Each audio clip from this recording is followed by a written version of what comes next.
Hey there, this is the One Boom, and welcome to episode 2 of my Black Ops 7 weapon guides. In today's video, we're covering the M8A1, the first out of the 3 marksman rifles that you unlock at level 10. The M8A1 made its debut appearance in the Call of Duty franchise in Black Ops 2. The gun had a very unique appearance, resembling the real-life XM8, but donning a metallic orange and a dark gunmetal that almost resembled having a purple tint, making it very striking and contrasty at the time. Adding to the uniqueness, it was Call of Duty's first 4-round burst rifle. This is a weapon designed to look unique and striking, to fit on box art and cover art and be in thumbnails. This weapon was designed in universe even to look like it's supposed to be on the front of a magazine, some sort of propaganda piece promoting a safer military, a high-tech military. But after the events of 2025, clearly the weapon manufacturers in universe decided that the M8 was no longer a weapon for the front page of a magazine. It was a weapon for war. Now fitted with an auto-burst capability and a no-nonsense aesthetic, the weapon has changed from "look how high-tech my soldiers are" to "my soldiers will be the last ones you ever see." Of course, this is based off of the real-life H&K XM8, a German and US creation to replace the M16 that started its development around 2002. Then only a handful of years later, it didn't pass any of the tests required to become the US's next service rifle. Of course, we are firing the 5.56x45mm cartridge, same as the weapon it was attempting to replace, the M16. Black Ops 7 depicts the most realistic version of a fictional concept. If the US military had taken on the XM8 to be its primary service rifle, it's fun to believe that this is how it would have looked. This is the most grounded, believable version of this fictionalized version of the XM8, and I like it quite a bit for that. But in Black Ops 7, what are we dealing with? Well, our important stats are that this is a 4-round burst weapon with an auto burst capability, meaning if you hold the trigger down, bursts will keep firing one after another with a climb in recoil. Shots to kill are very good for this game. We have a 4 to 5 shot to kill within your effective 0 to 48 meter range. Meaning if you're staying on target and you're landing all 4 shots, it should only take you 4 to 5 shots out to almost 50 meters, which of course can be made easier and extended with the right attachments. Its rate of fire is 591. This means that if you land all 4 shots, you will drop a target in about 0.19 seconds. But of course you can kill in 3 shots if 3 out of the 4 rounds in your burst hit them in the head. Do this enough times and you will be accused of using a Cronus, I promise. The recoil pattern on this weapon is an immediate right. The recoil is almost completely diagonal and to the right every single time. Meaning when facing a target, you want to shoot to the left of their body so all 4 of your rounds hits the rest of their torso, causing an instant kill. If you aim too much on the right side of their body, the bullets are going to fly over their shoulder. So always aim towards the left of your opponent.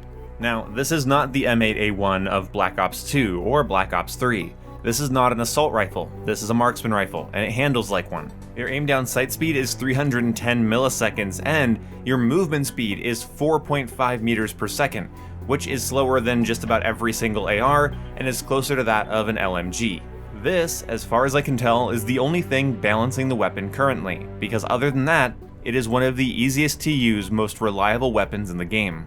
If this was an assault rifle, this video wouldn't have been being made, I just would have called for it to be nerfed, but as it is a marksman rifle, you have that slower handling on top of having to contend with much more flinch during gunfights. Meaning an M8 user can be easily knocked off target by an AR user and even SMG user, as long as you shoot them first, which is a trade-off I'm willing to take for just such raw firepower. This is a weapon capable of melting an entire enemy team, but a couple things have to happen first.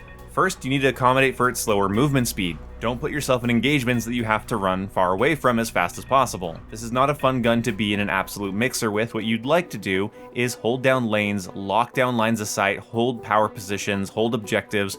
You want to have your positioning set. You want to already be aiming where you expect an enemy to be, because that will be more than half the gunfight won. Do not rush with this weapon. The next thing you have to do is be accurate. Knowing how to control your burst, not always spamming the auto burst, and getting used to that right flick recoil pattern and aiming at the left side of your opponent is also paramount for success. Practicing with bots, or just keeping close attention on the enemies you're fighting in your normal matches will allow you to win way more than you lose. And number 3, prepare for a little bit of frustration. Because of this weapon's higher than normal flinch, there will be times where you will get a full burst on somebody, at least that's what it'll look like to you, but one of your bullets will have been flinched off target because of that sharp right recoil, and that's when the game likes to pretend it has really nice hitboxes, and your bullet will fly over the enemy's shoulder, right under their ear, and it'll feel like you got cheated out of a one-burst kill. So keep in mind that that flinch is going to mess up your day if you don't aim low into the left on that target. But let's say we wanted this weapon to feel more like its Black Ops 2 counterpart, right? We didn't really want to worry about the flinch, and we didn't want to be hunkered down by mobility problems, so that brings us to our first build. What if we wanted to use the weapon like the Black Ops 2 M8? For recoil consistency, we're going to be using the muzzle brake, in this case the RL556 muzzle brake. For mobility, we're going to be using the short barrel, the 15-inch Ascend KS barrel, which helps with aim down sight, jumping sprint to fire, and normal sprint to fire speeds, bringing us more in line with the assault rifles. For the underbarrel, we have the mobile recoil foregrip. This helps with horizontal recoil, sprinting movement speed, and movement speed. This will help with the right-leaning recoil pattern as well as bringing our movement speed to 4.9 meters per second, which means that we're moving closer to the base movement speed of the Peacekeeper Mark I, which was the last weapon we covered on the channel. Then we use the quick draw grip, or the instinct grip. This is helping us with aim down sight and jumping aim down sight speeds. This will bring us much more in line with ARs at a 245 millisecond aim down sight speed, and then we finish it off with the ADS movement stock, the Swift line, helping us with our aim walking movement speed, bringing it up to 3.5 meters per second, a 21% increase. If you just have to get into close quarters combat with the M8, this is the build to use. And the reason I'm not using Gunfighter on this is that if you decide to use Gunfighter, I firmly believe every option you pick on top of these attachments I laid out is a net benefit to you and can be left up to your discretion. But trust me, the weapon works just fine with these 5. But that's if we wanted to make it feel like a gun of yesteryear.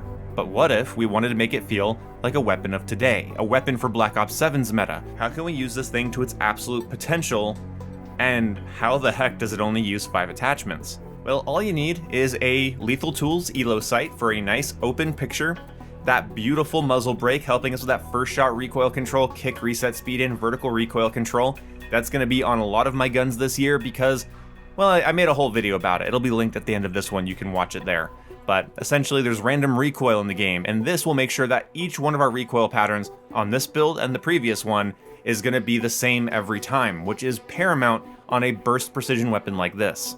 Then we're going to use the steady sway hand stop, or the iron hold angled grip. This helps with aiming idle sway, aiming walk steadiness, aiming idle sway delay, and horizontal recoil control. So helping us with that recoil, which is always good, and then keeping our sights steady and on target no matter how long we aim at a corner, at a head glitch, holding an angle, counter sniping somebody. This is going to keep us from having to contend with idle sway on top of the already pronounced flinch. Speaking of which, we're going to be using the gridlock stock, which helps with aim walking movement speed as well as flinch resistance. While this won't eliminate all of your flinch, this will make it less notable and allow you to win more gunfights where you don't have the upper hand. Keeping your sights up in engagements is important, so aim walking movement speed is important. I promise I won't recommend that on every single weapon, but on this weapon in particular, you want to already be ready for your gunfights. You don't want to rely on quick draw engagements, shooting from the hip, or reactionary moments. This weapon in its current state is so powerful, I don't mind recommending you guys a 4 attachment build, allowing you to pick 1 more attachment without Gunfighter, or 4 more attachments with Gunfighter. Whatever you choose will be a net benefit to the firearm. Quick draw grips for being aggressive, extended mags for smaller maps, recoil springs for taking out head glitchers, or long barrel for more consistency. It's up to you. The M8A1 marksman rifle is an absolute wall, and it will be an impenetrable one if you use it correctly. Whether you're locking down a choke point, a long line of sight, counter-sniping your opponents, taking a hard point, or holding down the B flag. Employ this marksman rifle, and you're gonna see just why M8 is short for friend. I'll see you when I see you guys. Have a good one.